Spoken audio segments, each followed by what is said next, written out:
Grabe, sa gitna nga po ng mga kaguluhan, mga issue sa flood control, scandal, scam, etc. etc. Nako, nakakatawa nga itong kaibigang Alex, si Alex yung komedyante, Calleja. Meron siyang pinost kamakailan nung pumutok yung confirmation na break na nga itong si Gerald Anderson at saka si Julia Barreto. Nag-post talaga si kaibigang Alex Calleja, sabi niya, ano ba naman kayo Julia, Gerald? Sabi niya, wag muna kayong mag-ano sa ganyan, wag muna kasi matatabunan yung yung usapin sa flood control, ang dami-dami ng mga At in fact, may mga rally-rally na nga, hindi lang sa Manila, Luzon, Visayas, Mindanao, iba-iba nagkakandak na po. Dahil sabi nga natin itong mga nakaraang araw, sunod-sunod din yung bagyo. Tapos yung sinando ba, di ba? Kahit sa Mindanao, grabe, grabe na din yung taas ng mga baha na doon. And I'm sure sa Visayas, kung may mga kaibigan tayo dyan. And hindi lang dito sa Metro Manila nakakaranas ng gano'n. Kaya putok na putok talaga itong issue. At dahil sa nangyayari nga, nag-resign na itong si House Speaker Martin Romualdez, etc. etc. Ay talaga namang ang kontrobersiya sobra. At eto na nga, nang sumabog na ang usapin ng break-up, parehong naglabas ng kanilang mga official statement ang Viva Artist Agency na siyang namamahala ng showbiz career at business ni Julia Barreto at ang Star Magic ng ABS-CBN na siya namang caretaker o manager naman ni Gerald Anderson. At kinumpirma na nga nila doon through their magkaiba separate ang paglabas, pero ang laman iisa, parang hindi naman parehong-pareho, pero yung ang laman is nakatuon doon sa break ng dalawa at ang pakiusap na rin at the same time na wag nang dagdagan ang mga kung ano-ano mga fake news o mga maling impormasyon hinggil sa kanilang breakup at chuchu dahil bukod tanging yung dalawang involved lang daw yung makakasagot kung ano naman yung rason ng kanilang breakup. But since pumutok na rin bago pa yung official statement na yon, alam mo naman si Claudine Barreto bilang dakilang tiyain ni Julia, talagang kinonfirm talaga ni Claudine na may third party di umano kinonfirm niya na itong babanggitin ko ang pangalan ni Miss Vanessa yung volleyball player, ano ba ito? Si Vanessa Gandler, isang patinista yan na binalita nga rin na madalas na nakakabanding ni Gerald di umano doon sa kanyang gym. Kasi syempre mga athlete yan. So nagkikita-kita, ganyan-ganyan. At marami rin nagkukwento sa atin na talagang nagkikita doon. Pero as to meron silang relasyon na or whatever, hindi po kami para magsalita. Pero si Claudine Barreto, kinumpirma niya na merong ganon. Tapos, biglang lumabas na rin of late itong pangalan ni Lucas Lorenzo, ang ano ba tawag doon, kapatid, kasi si Claudia yung kapatid si Claudia kapatid ni Julia, nakapangasawa ng Lorenzo, tama ba ako? Bayaw. Or bayaw ba o hipag ng basta isa sa mga pamilyang yon na mayayaman na ang isang kapatid nga is naging asawa naman ni Danica. Ay. Hindi, yung si Erich Gonzalez, di ba? Parang yung asawa ng kapatid ni Eric, yung kapatid ng asawa ni Erich Gonzalez, itong Lucas. Tama ko. So, na-drag yung pangalan na yan. Of late, na-timing nga na may mga ganitong usapin. Na syempre, ang netizen, lalo na yung mga laging nakatutok sa social media, mabilis silang mag 1+1+1. But, bibigyan natin yung respeto sa kanila kasi yun naman na lagi nilang hinihingi sa atin. Pero sabi ko nga, nung nakaraang mga 3 weeks ago lang, nang na-interview ko mismo si Julia, nung nilaunch niya yung kanyang lip conditioner na gamit ko pala, Jules! Yung BB!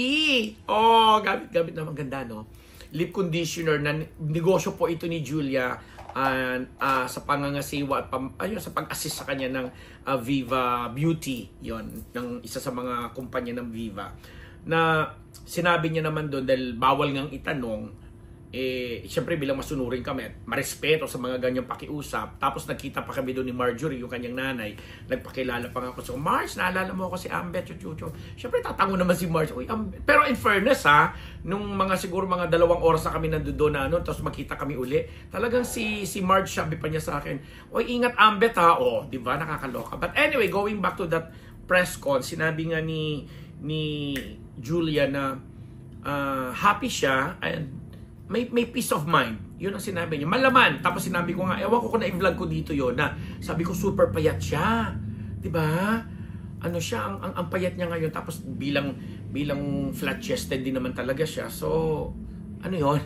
Hindi mo talaga maaasahang maging voluptuous ang itsura. Pero napakaganda pa rin. Tapos, lagi nga natin siyang, although ngayon, itong pagpasok ng September 10, ganyan-ganyan, onwards, o second week ng September, hindi natin siya gaano napapanood sa Itbulaga, But anyway, busy nga siya sa pagsasama nilang proyekto naman ni Enrique Hill, ang aking baby Ken. So, dahil doon, although kami, naramdaman na namin that time na mukha nga may problema sila. Pero yun lang ang alam namin, yun ang pakiramdam namin na, may parang normal sa mga couple yan na may problema, may pinagdadaanan, baka lang ganito, ganyan-ganyan, magkakabalikan din and everything, blah blah, chuchu. Hanggang ito na nga po, sumambulat na sa 4 na sulok ng showbiz, na nagkahiwalay na sila, at ipinaano siya, of course, maganda naman yung proseso. Kaya lang since may mga lumalabas na mga pangalan, yun na, ang kagaya kong nagwi-wish or naghahangad na sana magkabalikan sila dahil baka may pinagdadaanan lang. Parang dahil sa lumabas ang pangalan ni Ginoong Lucas Lorenzo, ni Vanessa Vani Gandler, posible pa ba kaya ito? Kasi ang mga netizen ang bilis mag-conclude na baka nga. But again, sabi nga sa pakiusap ng parehong statement ng Star Magic at ng Viva Artist Agency, wag na tayong makisawsaw, wag na nating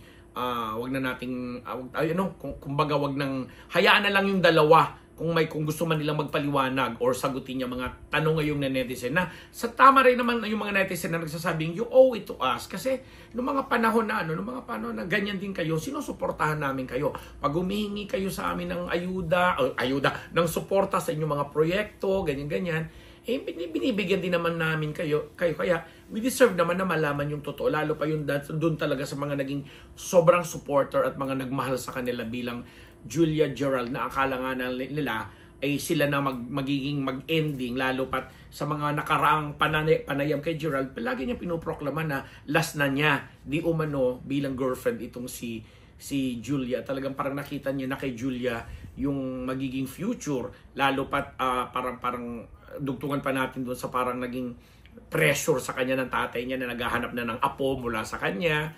Tapos pinakilala niya kay Tita Evangeline, yung nanay ni Gerald.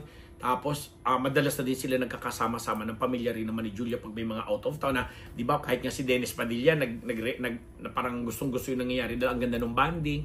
At marami pang ibang mga masasayang bagay na akala ng lahat mauuwi na sa formal na pagiging Mr. and Mrs. Julia Gerald Anderson, mga ganon. Pero hindi nga po ganon nangyayari. Hindi nga natin inasahan na may ganito nga. Pero siguro magagaling naman yung mga netizen kung ano na lang siguro yung nakikita nila doon. Kasi well, kayo na yan.